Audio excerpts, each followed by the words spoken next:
Zaidan, que tá todo mundo de olho digamos, passo a passos, né? Passos a passos, né? Que o Donald Trump dá diariamente, movimentando-se daqui, dali, gritando dali, daqui, né? E tomando decisões também daqui e dali. E agora à tarde, no começo da tarde, ele decidiu dobrar ali as tarifas que os Estados Unidos vão impor ao aço e alumínio importados do Canadá a partir de amanhã. Amanhã começa a valer aquela taxação, né, para o aço.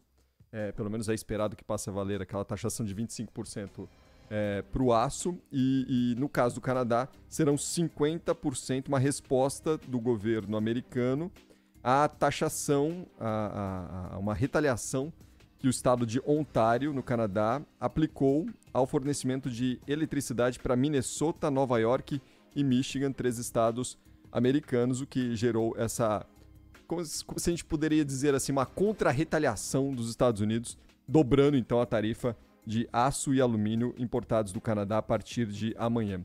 Hoje o presidente Lula esteve aí em Minas Gerais, Zaidan, em Betim, e entre as falas do Lula, o Lula citou essas decisões e posturas tomadas pelo Donald Trump. Segundo Lula, é melhor o Donald Trump não ficar gritando de lá, não. Vamos lá, vamos ouvir um trechinho do Lula. E é por isso que eu digo sempre, não adianta o Trump ficar gritando de lá, porque eu aprendi a não ter medo de cara feia. Fale manso comigo, fale com respeito comigo, que eu aprendi a respeitar as pessoas e quero ser respeitado.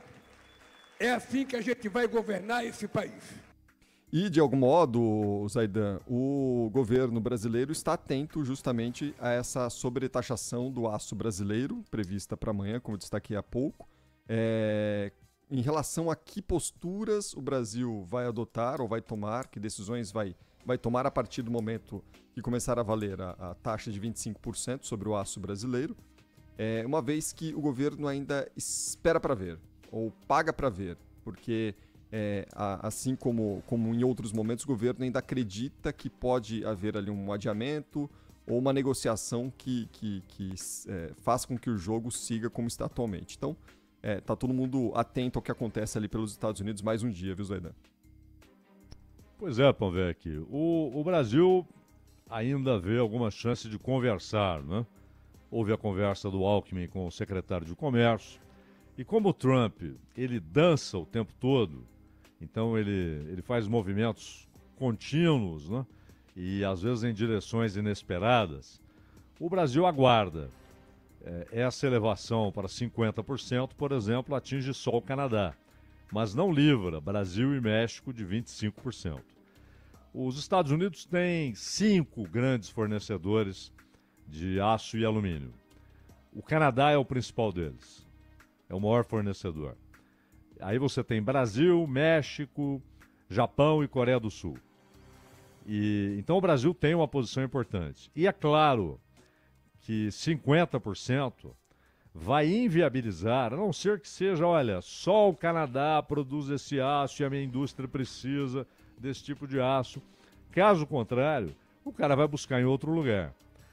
A esperança do Trump, a expectativa do Trump é que nos Estados Unidos haja a iniciativa de se produzir aquilo que vem do Canadá, do Brasil, do México, da Coreia do Sul e do Japão. Por exemplo, a Gerdau, a brasileira Gerdau, aliás, o Lula hoje ou já visitou uma unidade da Gerdau. A Gerdau é a maior produtora de aço no Brasil. O maior percentual de produção é da Gerdau. Mas a Gerdau também tem fábrica nos Estados Unidos. Então ela se sente protegida. Não, o que eu for vender no mercado americano eu produzo lá, porque eu já tenho uma fábrica lá. Isso não me afeta. Mas a maioria dos fornecedores não tem fábrica nos Estados Unidos. E a ideia do Trump é essa: vocês não querem pagar? Venham fabricar aqui. Né? Mas não é tão simples assim.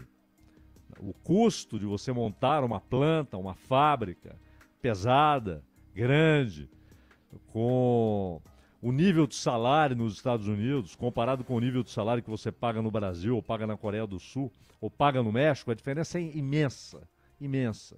Então não é tão simples assim. Eu vou para lá porque aí eu não vou pagar taxas. O empresário vai ver o custo que ele terá para produzir lá. E o Brasil tem conversado. Veja que no caso do etanol, e a gente ainda vai falar muito sobre isso, porque ainda não é uma decisão tomada, mas há no governo movimentos para zerar a importação, zerar a tarifação de importação de etanol dos Estados Unidos. Lá eles produzem sobretudo a partir do milho, aqui a partir da cana. O nosso tem produtividade maior, etc. Os produtores nacionais já estão chiando. Falam, nós vamos competir com um álcool que não vai pagar o que nós pagamos. Ele vai ter um tipo de subsídio que nós não temos, né? Mas o Brasil tem procurado acomodar, conversar, acenar, por exemplo, para que os Estados Unidos não tarifem o álcool do Brasil. O Brasil pode não tarifar o álcool dos Estados Unidos. Mas, por enquanto, o que a China fez, por exemplo, retaliação direta, né? Pegou uma lista de produtos e falou, agora vão pagar tantos por cento de sobretaxa. O Brasil não fez ainda. Apesar dessa reação do Lula, tal, por enquanto está só na prosa. Pois é. O presidente do Instituto, o presidente executivo do Aço Brasil, Instituto Aço Brasil, deu uma entrevista mais cedo aqui na Rádio Bandeirantes, também na Band News TV, o Marco Polo de Melo Lopes, e destacou nesta fala aqui a Rádio Bandeirantes que acredita em uma prorrogação da data de início da cobrança dessa nova tarifa de importação dos Estados Unidos. No entanto, apesar de ter essa expectativa de entrar para amanhã, o Marco Polo de Melo Lopes acredita que pode haver um adiamento e mesmo que a tarifa de 25% entre em vigor, ele acredita que não haverá impactos, pelo menos iniciais, às exportações brasileiras. Vamos ouvir aqui um trechinho. A indústria siderúrgica americana, que necessita dessa matéria-prima estratégica, da noite para o dia ela não deixou de precisar dessa matéria-prima. Ela não tem autossuficiência. Vamos relembrar que os Estados Unidos importam 6 milhões de toneladas de placas. E eles vão continuar tendo a necessidade de importar. Numa primeira avaliação, eu diria que o que vai acontecer é que essas exportações serão realizadas para os Estados Unidos, com o consumidor, ao final, pagando os 25%, o que vai levar a, certamente, um impacto inflacionário nos Estados Unidos. O presidente executivo do Instituto Aço Brasil disse ainda que não vê um mercado alternativo com a mesma importância dos Estados Unidos para o Brasil. Para o Marco Polo de Melo Lopes, o mercado americano vai continuar sendo uma prioridade para o setor siderúrgico brasileiro.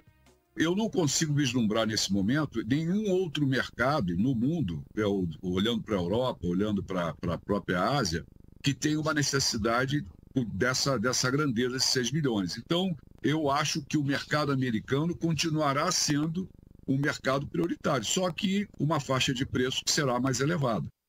Lembrando que nos últimos 6 anos vigorou um acordo entre Brasil e Estados Unidos, né, Zaidan, que estabelecia ali cotas de exportação para o mercado americano. Foi negociado, inclusive, no primeiro mandato lá do Donald Trump, e acabou estabelecendo essa relação Brasil e Estados Unidos no que diz respeito ao aço, né? O governo bate na tecla de que, olha, nós exportamos muito menos do que importamos em relação à balança comercial para os Estados Unidos, né?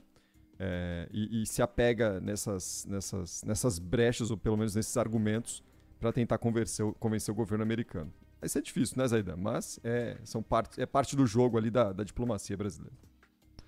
No primeiro mandato do Trump foi possível conseguir esse acordo. Claro que o Brasil teve de ceder, adotar um sistema de cotas, limitando o teto das exportações para os Estados Unidos, mas é sempre bom lembrar, você tem uma cadeia de repasses.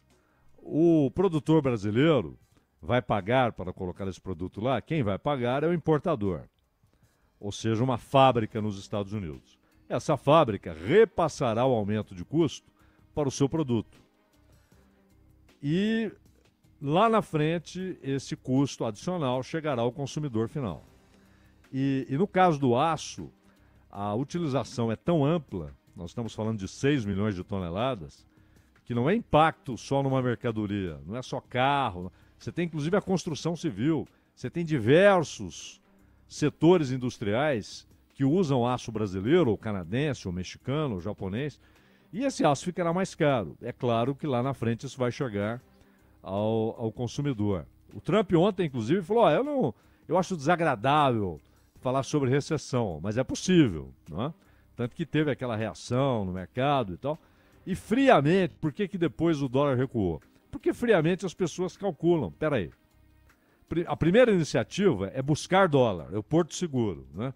Há uma crise, eu não a compreendo bem, então eu vou atrás do dólar. Perfeito.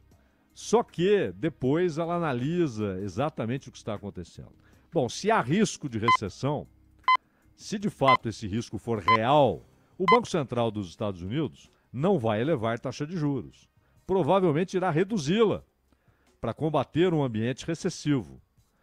Se isso acontecer, você tem uma desvalorização dos títulos, ou seja, aquilo que os títulos pagam, os títulos do Tesouro Americano, que nunca pagam muito, mas são confiáveis, né? Ninguém enxerga risco de moratória, etc.